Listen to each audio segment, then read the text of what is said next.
I often use the analogy of a rehab center for the artist because, when they have been working so hard from their studios to prepare their projects and all these things that they had, they need a downtime. And that's the best time for artists to come to our studio because working with our team, it always get the creative juices flowing.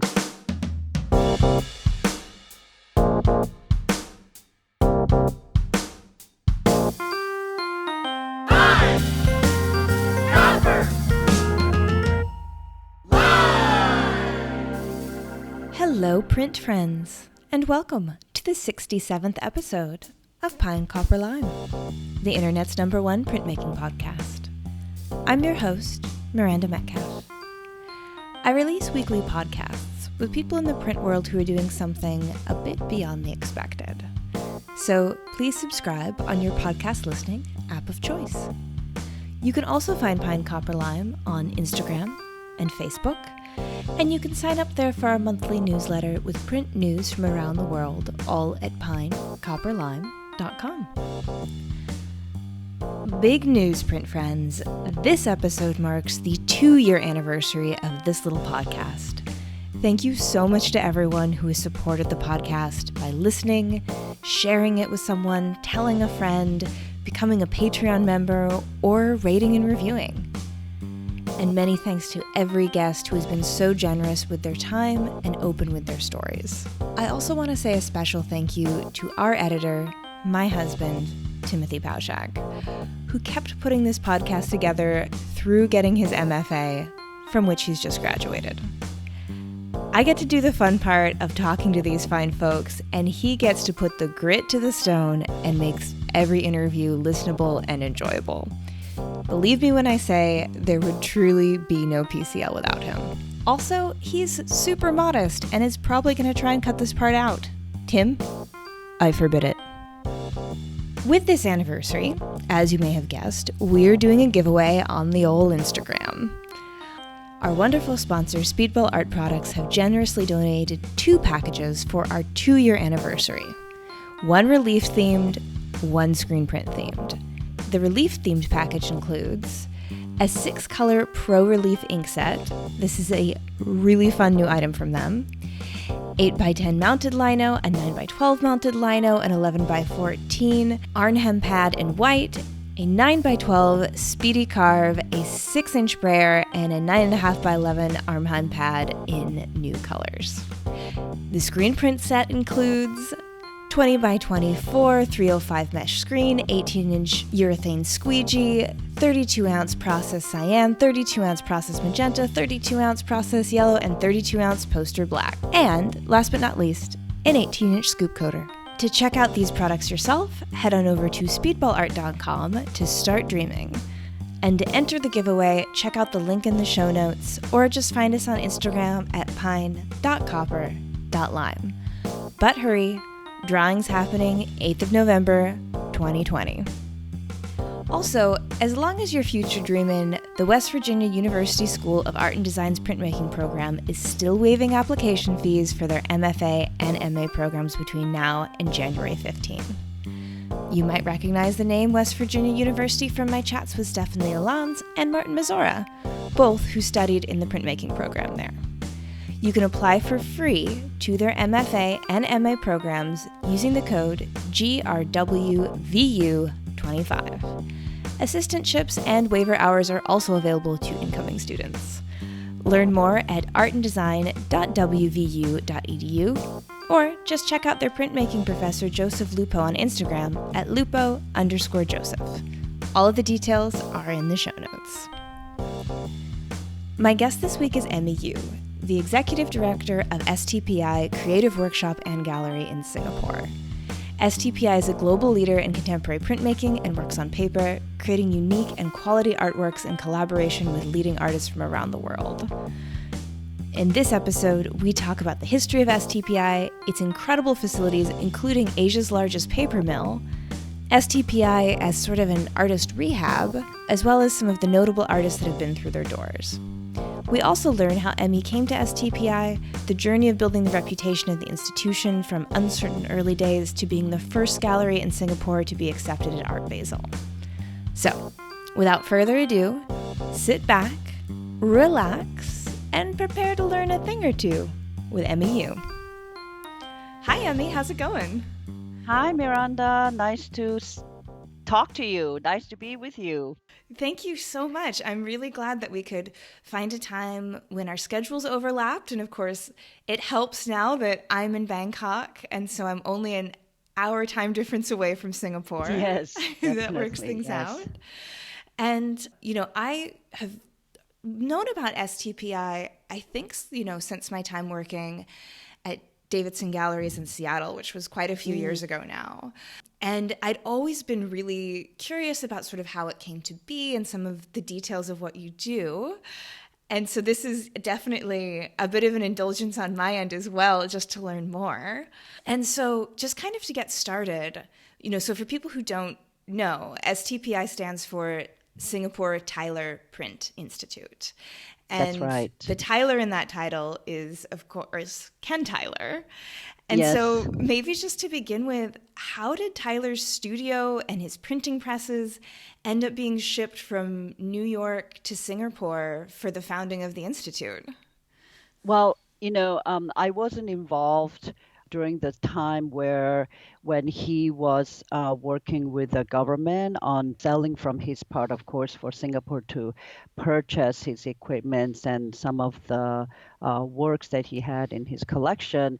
But from what I understand is that during the time that Ken was traveling to Australia, in fact, when he was traveling to Canberra for the National Gallery of Mm-hmm. Australia, he had a very strong ties with them, and he would always stop by Singapore because I mean, the route was there from New York, Right. and he befriended some of the pioneers in Singapore for the Western art schools. So we have a LaSalle College of Art, and there was a great contribution from Brother Joseph McNally, who had been in Singapore from the early years, and he himself was a sculptor. Mm. So he was quite instrumental in connecting Ken Tyler to Singapore. Now, Ken Tyler, from what I understand, was always planning to retire because nobody was going to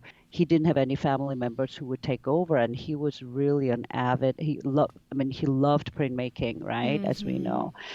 So he was kind of making plans to somehow continue the practice with TGL, but in other countries. And I think there was a company in Japan, Dai Nippon, if I'm Mm-hmm. not mistaken, which is a paint company who actually bought a considerable amount of prints from Ken Tyler's collection, and they built a museum for it. Okay, and they were supposed to take over the print shop as well, but then the financial crisis happened in Japan, and they Right. kind of didn't realize. But while he was traveling to Australia back and forth, and he got to know Singapore, and during that time, I think it's all about timing. Uh-huh. So Singapore government was really looking into bolstering the art sector during that time, and a lot of plans were being put in place.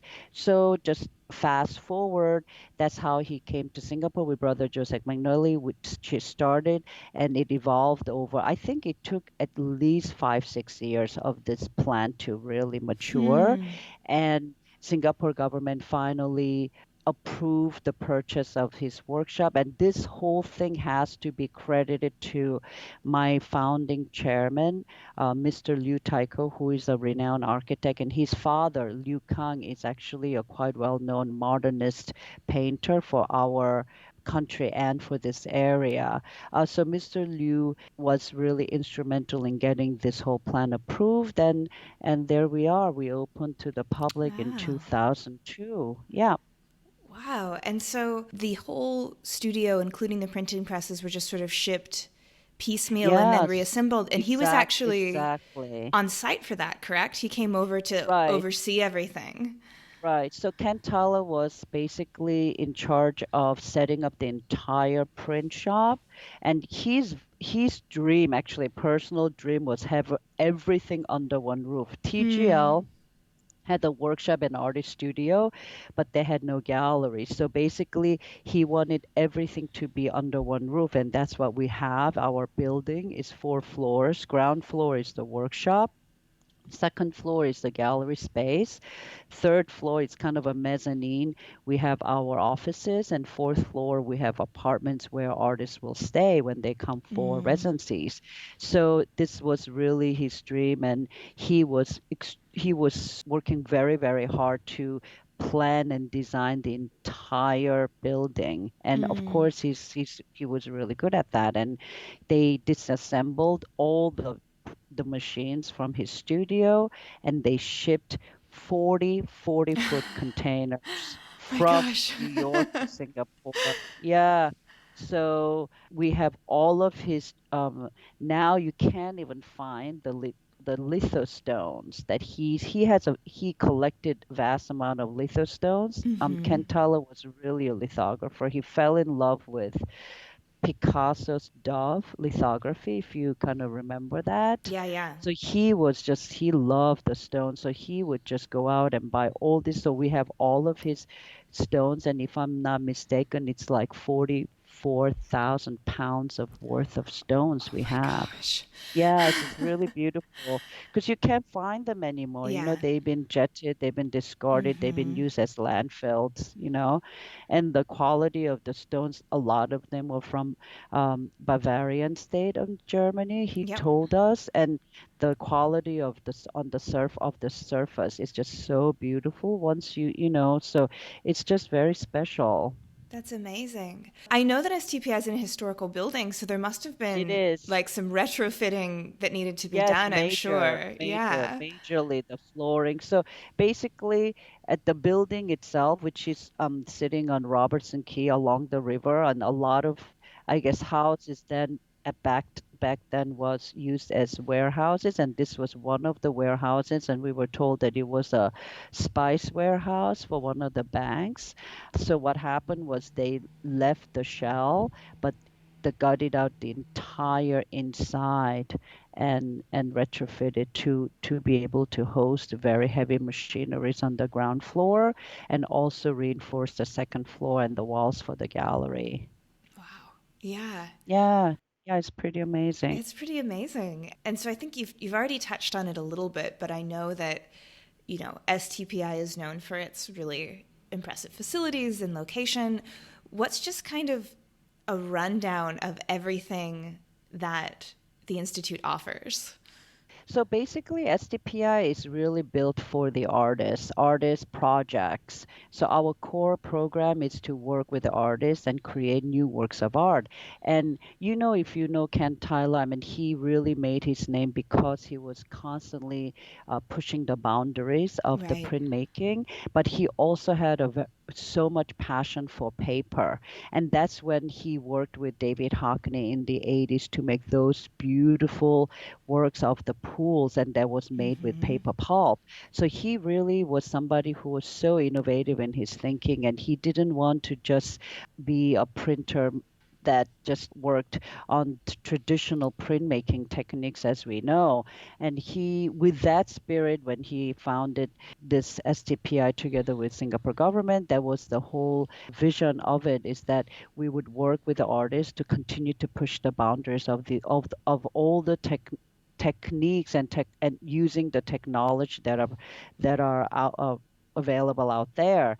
So when we started, of course, we have all the machineries that he used in his studio, and mostly they're very large format. I mean, he's the one who worked with Rosenquist to make those amazingly large monumental works of art. Yeah. He worked with Helen Frankenthaler on the ukiyo-e prints that she did in the later years, in her last years, right? Mm-hmm. So we have our, I think people, when if they come to see our workshop, it's really about the size of the machines that we can hold up to, right? And we have a paper mill as well. So we basically make paper or use the paper as one of the main, I guess, supporting materials, but also as a protagonist. So Mm. it's not, even though we are print place, but actually it's more like print and paper. Right. Yeah, because that paper mill is the largest in Asia. So Yeah, I feel like that if artists aren't, kind of taking advantage of that and like being in, right. they must come for that as well as. Yeah, so in order for artists to really maximize their time with us, it's a collaborative projects, right? It's not like we're different in that we, first of all, we invite the artist. There's no application process Mm-hmm. because we pay for entire cost of the production because we are interested in pushing the boundaries together with the artist. So we push each other to create this project, right? Mm-hmm. So in order for artists to be able to absorb and really kind of understand what we are trying to do, it has to be an artist with an experience and who also has command of his or her own practice in the studio, Yeah. you know. Yeah. So they have to be really open to ideas. They have to be open to trying different things, and it's really like, I often, in the early years when I was talking to the artists, I often use the analogy of a kind of a rehab center for the artists, Mm-hmm. because when they have been working so hard from their studios to prepare their projects and all these things that they had, they need a downtime, and that's the best time for artists to come to our studio because working with our team, it always get the creative juices flowing. So it's like a new ideas come out. So like they would kind of take time to kind Mm. of rethink about what is the next, right? But then with the whole new frontier in front of you with print and paper medium, just completely different things come out. That is sometimes good and bad because we've had artist projects that were so different from what they do in the studio. Mm.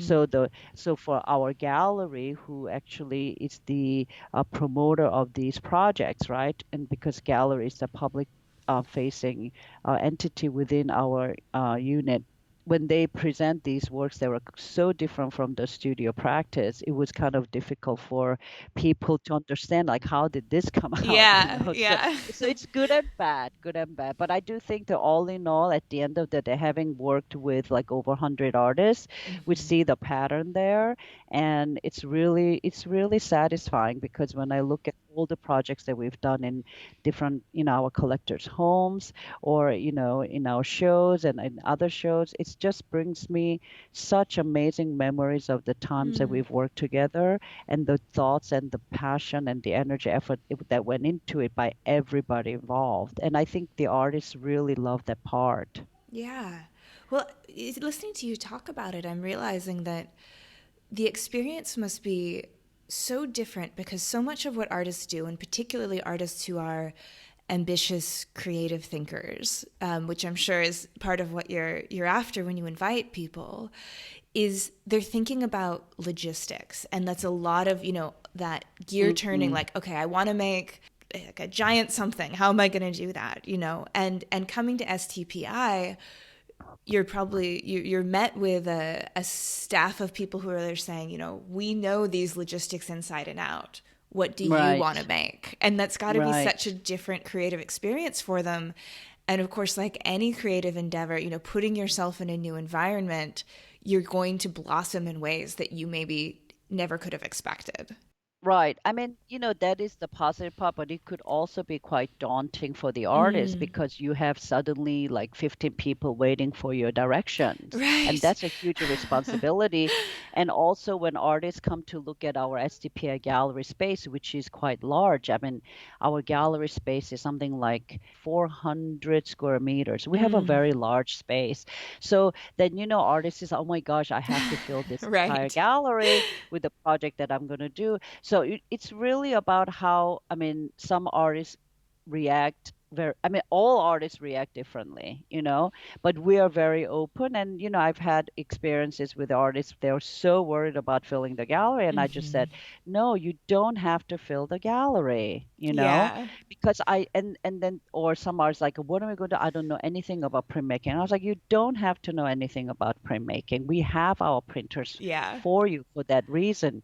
You just have to just see what comes out. So a lot of times I also use the analogy of restaurant, our workshop, to Hmm. compare to the restaurant, because the ingredients that we offer to the artists who are the visiting chefs, right? Uh-huh. We offer the same thing, and but they cook the meals that come out, or the dishes that come out, are so different from every artist. But Yeah. the ingredient is the same. We offer the same thing. We have the same amount of people, same amount of things. So just basically, that's why it really depends on the caliber of the artist, how they can handle and manage this entire project with people, the resources that we have. So it actually turned out to be that we really make the artists work very hard. Uh-huh. Those were the responses that I have gotten. I mean, they were telling me now that when I think back, whenever they said, they were of course saying it jokingly, but now when I think about it, like, were they like not happy? Yeah. Like, I remember this specifically. Chijuje, one of my favorite artists, he came to do a project in 2007. And he said, Emmy, I stayed in STPI 40 days all together, not all at once, but all together, because they come twice. And I made 44 works. Mm. Wow. And then sometimes people like, oh, did you like Singapore? And then they're like, I only saw STPI. Right. Yeah. They're like, I don't know that I've really been to Singapore. I've been to STPI. Yeah. So anyway, but I do think that I would like to think that they're very satisfied after the project. Absolutely. Every one of them. Yeah. Who are some of the other notable artists that you've hosted that kind of come to mind? Well, recently, I mean, in the beginning years, the early years, it was extremely difficult to engage artists that we were hoping to, because Yeah. we were not, people didn't know anything about STPI. So we had to build up our CV, the credentials, right? So we started working with artists from Singapore and the region. So earlier we worked with Pasita Abad. She was like our second artist in residence. Mm. I'm not sure if you know Pasita. She's No. from the Philippines, and she's being celebrated. I mean, she passed away about 10 years ago, but she was really an amazing character, and she was always full of joy in her life. She did a lot of textile. She incorporated textile work as early as from the 90s. Mm. And she lived in New York. She lived everywhere. So we had Pasita Abad in the studios. She was the first woman artist to come. We worked with, now they are kind of disbanded, but there was a group called Jendala Group from Indonesia, Yeah, yeah. from Yogyakarta, with Handi Verman, Alfie Jumaldi, Unizar. This group of artists, we worked together. It was really satisfying and amazing experience to work with this group of artists. Then, yeah, like Agus Suwage and Tang, with whom we're still very, very close. Then we started to work a little bit further afield, and that I think happened when we invited Ashley Bickerton, who is based in Bali. So he came to work with us, and actually his project really was a groundbreaking experience for our team, because he would with for his project we were able to fuse both paper and print together, Yeah. and making works that are completely not even print, so with his project, I think we start to be noticed by people abroad, because his works were offered in New York by his gallery, Lehman Yeah. Moped. So that's how we kind of start to make the inroads. And artists became our ambassadors, because they had such a great time. They was like, oh, so and so should do this. And then they will, build bridges for us to get into contact. So from Ashley came because we had Donald Sultan in the very beginning, and then Hmm. Donald introduced us to Ashley, and then Ashley gallery, basically looking at his gallery, I noticed the name Doho Saw, who's based in London now, but back then he was based in New York and Seoul. So I started to approach him and get him to come in. So he came in, and then we did an amazing project the first round, and we're continued to working together even today. So we had and then after that we worked with Haegyu Yang in very early years in 2009, 2010, and we continued to work with her as well. Then the other artist that I really wanted to work, whom I met here in Singapore when he was here giving a master class, was Rikrit Ravanija. So with Rikrit, and with whom we also continued to work. So Recreate came in and we did an amazing project. And through Recreate, we met all of his friends who are artists like Tobias Rehberger, Henri Sala. We did a project with him, Karsten Höller. Yeah, Mm. so like it's just expanding. And we worked with Ryan Gander. His project was also really amazing. Yeah. Yes, and then Chinese. What right now we started to work with Zhang Fanzhe. This is like a relationship that started like I would say 2004, but it finally came to fruition 4 years ago. So we are continuing to work with him as well. Now we have projects going on with Sam Duran, Prabhabati Mepail, who is in Bangalore. Yeah, so it's Yeah. just a lot. That's amazing. I can definitely see how it's comforting to sort of see when good work is rewarded in the, just kind of in the world. And so to kind of see that, like, you can host artists, you can give them this amazing experience, and then they'll go out into the world and they'll be, as you said, your ambassadors. And so of course that Yes, expands they your are. network. Yes. And that's, Yeah. yeah, I really always appreciate seeing that happen. Yeah. Yeah. I was going to ask as well, how did you get involved in STPI? Oh, it was just by chance, really. And the thing is that, I mean, in life, you just never know. Yeah. But the funny thing is that okay, so I was living, I'm not a Singaporean. I was born in Korea, but I grew up in New York. Hmm. And I did my schooling in the States. And I mean, I got into art business because of our family friend who had a gallery in Italy, because I stayed there for a while. Anyway, to cut the long story, while I was doing my master's degree in arts administration at NYU, and I had already gotten married then, so my husband and I were living in New York, I had to do an internship for this course. Then I applied I did one internship at the Metropolitan Museum of Art, and then the second internship I did at MoMA. But I wanted to really go into, I was thinking of further studies in art history. So I was actually posted to painting and sculpture department. It's just that the curator then was working on a major, major show. Now I can't remember. And she said, Emmy, I'm really sorry, but I don't think I can have an intern Mm. because I have to finish up the show. So would you mind going to another department? And she actually told me to go to print department. So I interned at the print department. Okay, so then that's the end. Then I finished and I came here because we were expecting our first child, and my Mm. husband, who is Singaporean, he's like, Emmy, I tell you, really, to have a child in New York is really daunting because Yeah. the weather is so fierce in the wintertime. And he said, it's also better for you. You would have a better support to live in Singapore. And I was like, Yeah. okay. So then we Yeah. came back. So then I had my first child.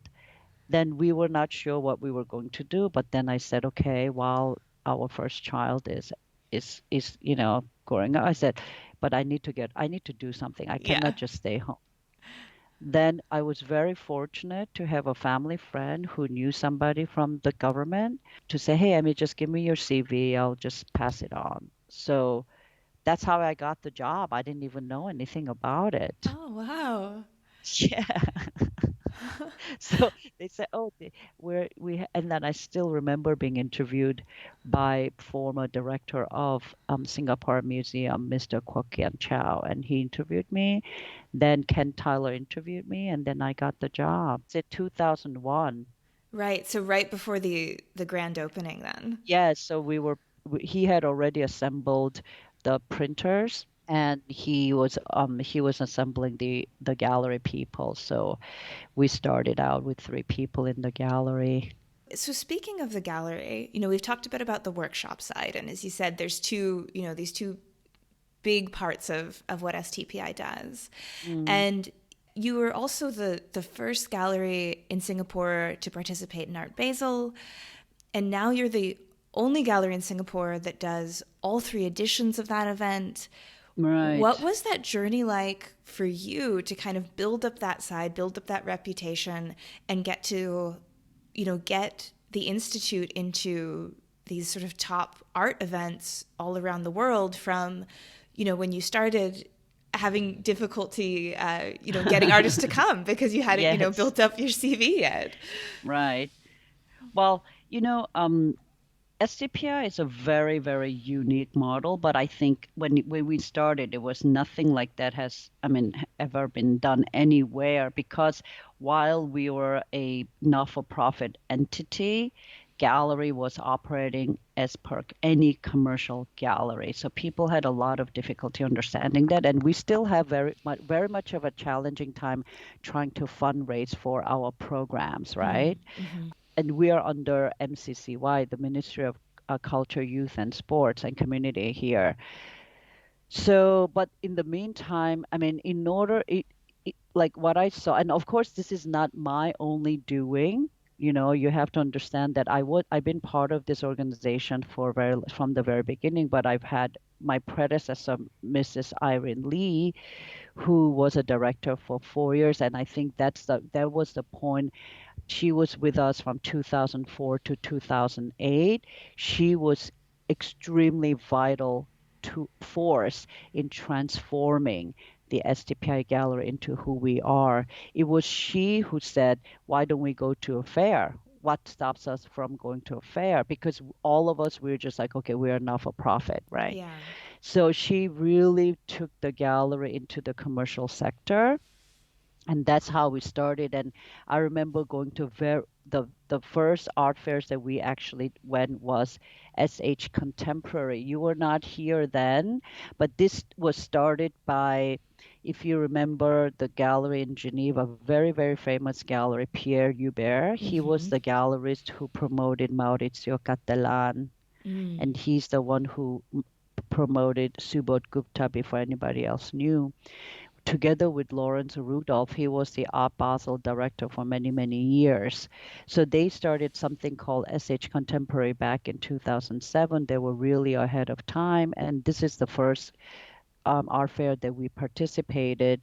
And the second art fair in the region that we went was Art HK, which now has become Art Basel Hong Kong. So we really work towards, I mean, after Irene has told us this is the way to sell more artworks because Singapore is way too small, this is not the right market, but also to build up our credentials. So, it's almost like this is like a double, like it goes in tandem.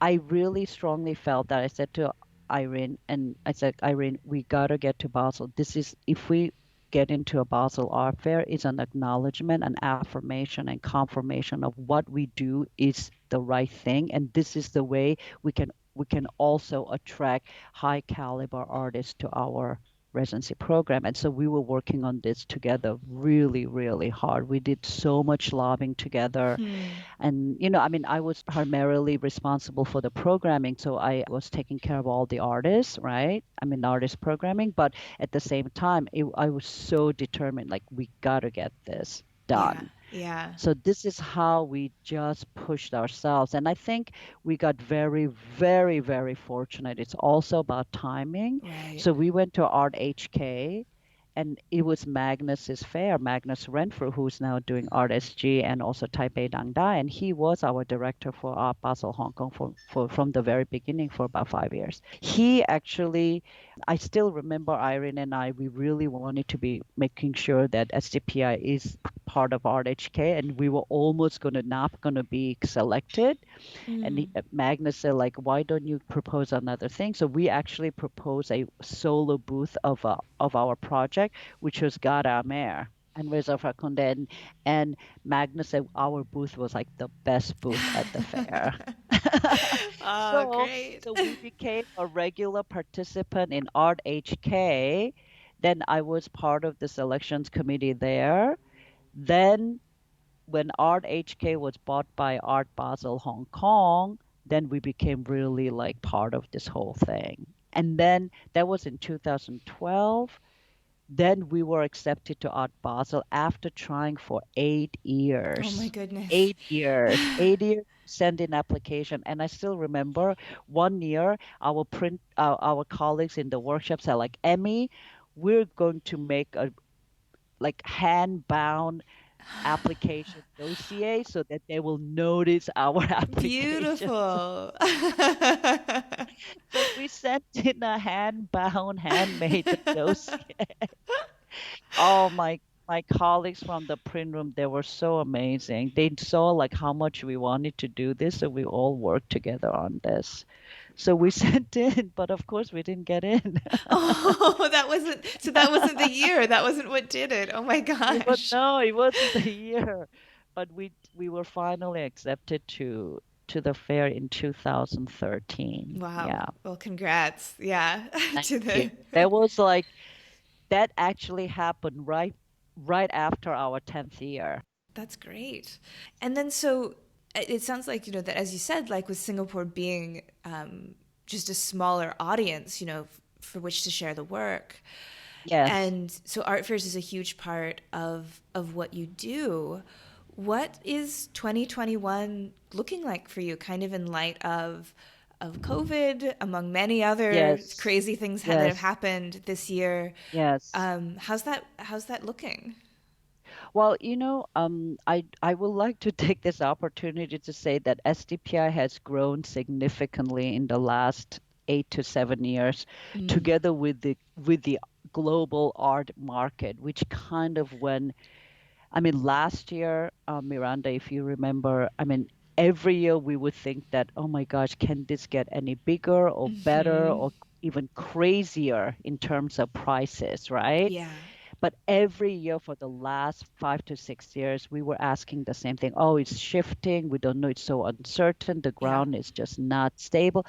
But we were just growing, growing, whether good or not, right? But actually, it was getting a little bit out of hand. And I remember a lot of interviews that I gave, like, there's got to be less fairs, less fairs, less Hmm. fairs. Now, I gave an interview earlier this year in January with I think it was for either Art Basel or ArtNet. I can't remember, but basically, I was saying this is like literally at the onset of this whole pandemic period, right? I said to this interviewer, I said, I can't believe I'm saying this, but if the fairs don't happen this year, I'm gonna miss it because Yeah. we were complaining, everybody was complaining there were too many art fairs. But Yeah. when there's this whole prospect of not having fairs for the entire year was looming on my head, I realized then actually we do need a platform Hmm. to stand on together to offer all these things to the public.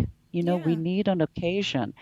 So this year has been extremely challenging, not only because we don't have fairs, but also as businesses, also even for my workshop, working with the artists. We basically I started to see cancellation of artists coming to Singapore from like beginning of January. Yeah. Okay. So so then we had to really work hard during the months of April, May, and June. These were the months that we all had to stay home in Singapore. Yeah. The circuit breaker, just working with my team, management team to figure out how are we going to pivot, what are we doing, and what do we need to prepare. So this up until now, I have to say, still we are really trying to adapt, changing, you know. So DPI has been really kind of like straddling, with the artist projects that are happening online Hmm. now, and which is really our workshop team had to really pivot 180 degrees to this. And the gallery with all the most of the arts organizations were not in time with digital development, and we Right. know that, right? Yeah. Yes, So we do. yeah, yeah, we do, right? Yes. So we were like, okay, so now what? And with a very small organization, my gallery team is an extremely lean team under the directorship of Rita, who is my gallery director. They were working their behinds off Hmm. during this time to pivot onto the digital realm. I mean, I have to really give to them on how much they work so hard. So we are like now, I feel like we have a little breather. I mean, at that time, I didn't see the end of the tunnel. Honestly, Miranda, I was really scared Yeah. and I Yeah. just didn't know what was going to happen. But now I see I feel, I mean, I know where we need to go and everything is becoming much clearer, even in my own head. And I'm planning for how do we go from here. So now when I look at 2021, of course, 2021 is going to be reprisal of the plans that we were supposed to do of this year, 2020, for the gallery in terms of all the shows and the projects. 2021, we're trying to equip ourselves much better and nimbler and more efficient online for the workshop because I'm not sure whether artists can still travel or do they want to travel Right. out here. I mean, it was already a challenge for artists to come to Singapore from Europe or America because we're so far away, you Yeah. know? So this is going to be a constant learning curve for the workshop. How do we actually work with the artists online or better? And is there any other way to do it? So when we actually adapt ourselves, and now I'm envisioning that the things that are coming out of the workshop, the projects, will also take a different nature. And that is going to also change how the gallery will work. And actually, before this whole COVID happened, with Rita, we said, okay, I think it's about time that we start working with our younger generation of artists from Singapore Mm. who we can bring out to the world to showcase. Yeah. So we had already plans to work with artists on an exclusive basis. So, STPI Gallery has only been featuring the projects that were made with us, right? But now we are integrating the program for Singapore artists. I mean, just very slow start because so two of them who are also doing work in our workshop, right? Hmm. So we have put that in place and we're slowly rolling that out. And of course, in the art fair realm, I don't know what's going to happen. I don't think the physical art fair could still take place, although Art Paris, Guillaume Piance, I mean, I really admire him. He worked so hard, the director of this fair. He actually held the physical fair in Paris like earlier this month, and I think it went pretty well. So, I mean, the fairs, I'm not sure who's going to open up to have the physical fair, but it's an area that needs to be seen. But in the meantime, I know there are a lot of galleries around the world have formed alliances, like unofficial alliances in different groups, and they're working together to promote their programs and artists and Hmm. offer public some different views from the fair. So those things are happening. So I think we will see a 2022 that will be the beginning of, if not, if I mean it's already starting, but we can see the formation of how the art world is going to emerge post pandemic around the world. And this is the reason why I'm really putting a lot of time and effort right now on developing C Focus, Hmm. uh, which is a project that STPI took on 2 years ago to really come out with a platform that can address a lot of different sectors' needs and desires. So we'll see Hmm. how it will roll out. But I am working on our 2021 January edition, our third iteration now. Yeah, and listening to you talk about the ways that STPI has pivoted, it really strikes me how much the art world, as you've pointed out, we drag our feet a little bit. We like doing things with a certain a certain way we've been doing it. And the pandemic has really forced our hand to think more creatively, but also to think more collaboratively, to think more digitally. And I think these are trends that we see happening throughout the world in many sectors, even pre-pandemic. And Yes. so, while there's no way that it could be categorized as a good thing by any stretch of the imagination, the way that it's challenging us and we're rising to it, I think could be an incredible opportunity. And also, just because we're in this pandemic, we're in this anxiety about an economic crisis, people still need art. People are still interested in art. One of the most astute things I heard someone say is that, if you think we should cut funding to the arts during this time, try to get through your quarantine without music and books and TV Right. shows and the art on your Yes. walls, like if anything, we need it now more than ever. And Yes. so hopefully this will be a good new world for people in the art world for thinking creatively and in the end, really coming through more accessible and more transparent about the way we do things, which I think is something that the art going public has wanted for quite some time.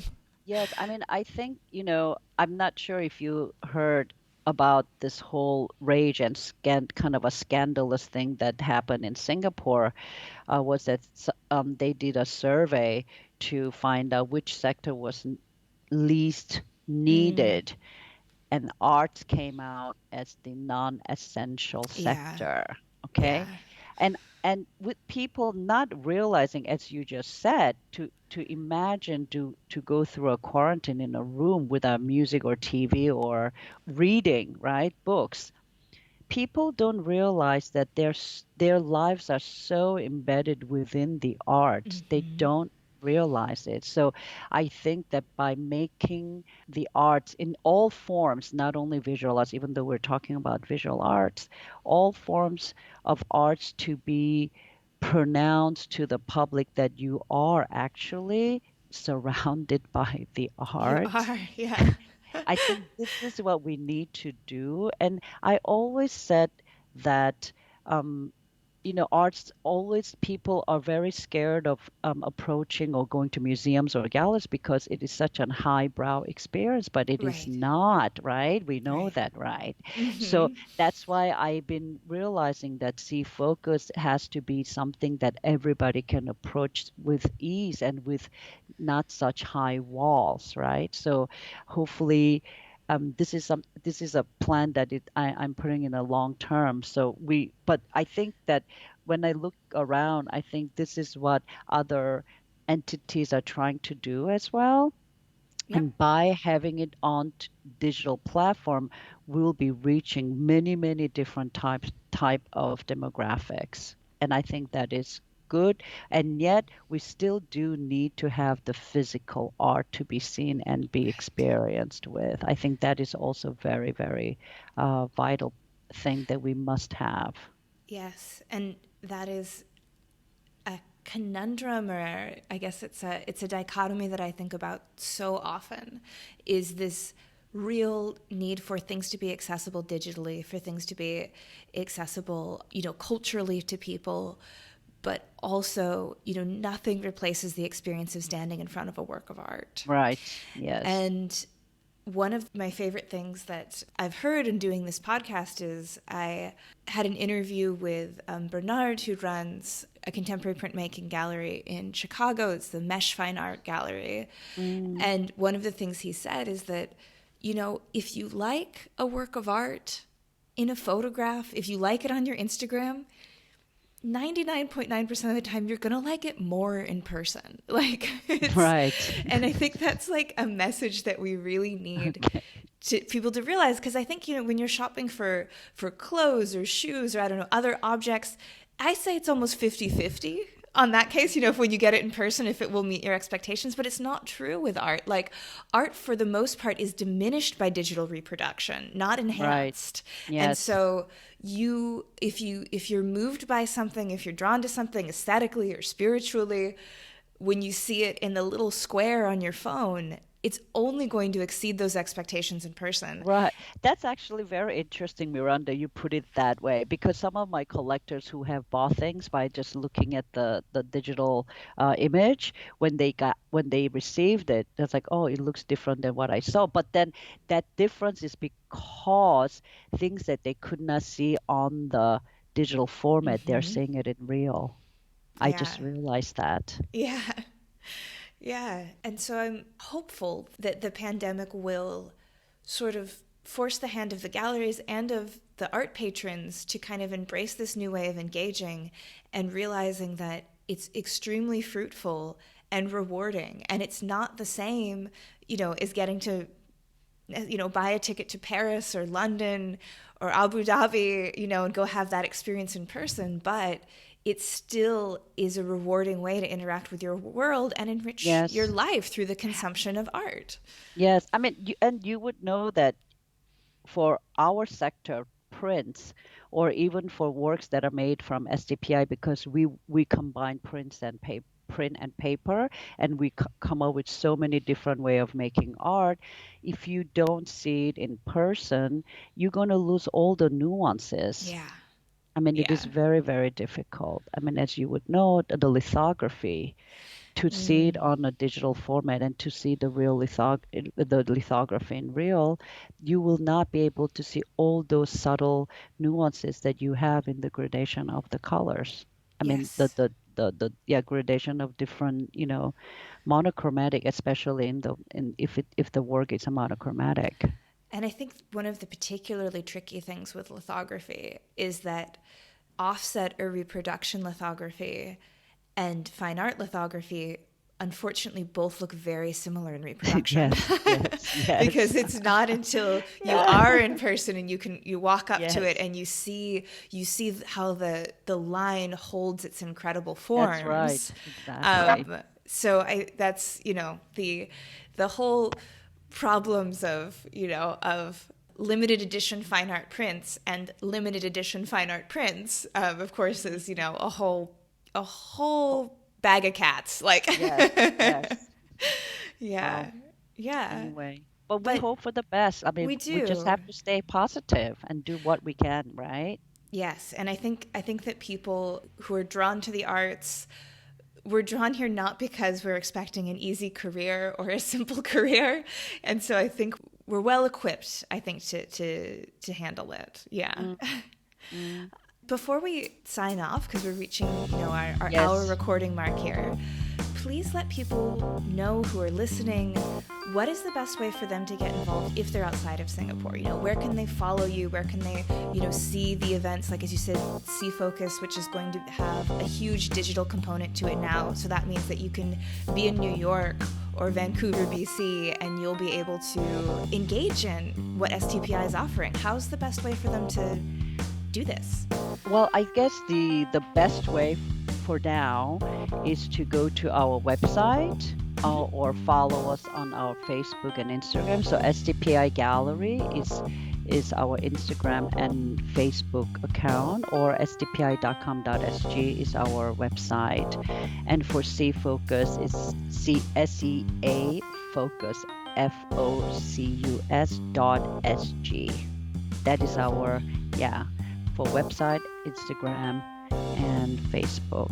So just watch out for that. We will be making announcement for Safe Focus 2021 edition pretty soon in the next week or so. Great. So hopefully you can find us there. Well, I will definitely put links in the show notes for this episode to everything you mentioned. And if the See Focus announcement is that forthcoming, it'll Yes. definitely come up before the episode. And so I can put a link to that as well. So Thank anyone you. listening, they can just open up their podcast app and take you right to information about that. So, yeah. Thank you, Miranda. Thank you so much, Emi. It has been a delight to chat with you, and I will certainly let you and the team know when I've got a publication date for this. And I hope you have a wonderful Thursday. Thank you. Yeah. Yeah, it's raining here. It's been raining a lot in Singapore. I don't know about Bangkok. Bangkok has been very, very rainy recently. I So, see. We're going into the rainy season, and today's the Mid-Autumn Fest, so hopefully you will see a nice big full moon tonight. oh, beautiful. Thank you Yes. for the heads up. I will look for that. I will look for that. Wonderful. Well, Take yeah. care. Take care, you two, and Stay thank safe. you again. Yes. Yep. Thank Same. you. Right. Goodbye. Bye. Well, that's our show for this week. Join me again next week when my guest will be Amy Jane, Allison, and Claudia, aka the Print Girls. These artists are part of a female printmaking collective in South Africa. We'll talk about community in the time of COVID, why creating in female spaces can be so rewarding, and why we all need to be paying way more attention to the incredible print scene of South Africa. You won't want to miss it. This episode, like all episodes, was written and produced by me, Miranda Metcalf, with editing help, so much editing help, always editing help, from Timothy Pauschak, and music by the talented, wonderful Joshua Weber. Happy anniversary, guys. I'll see you next week.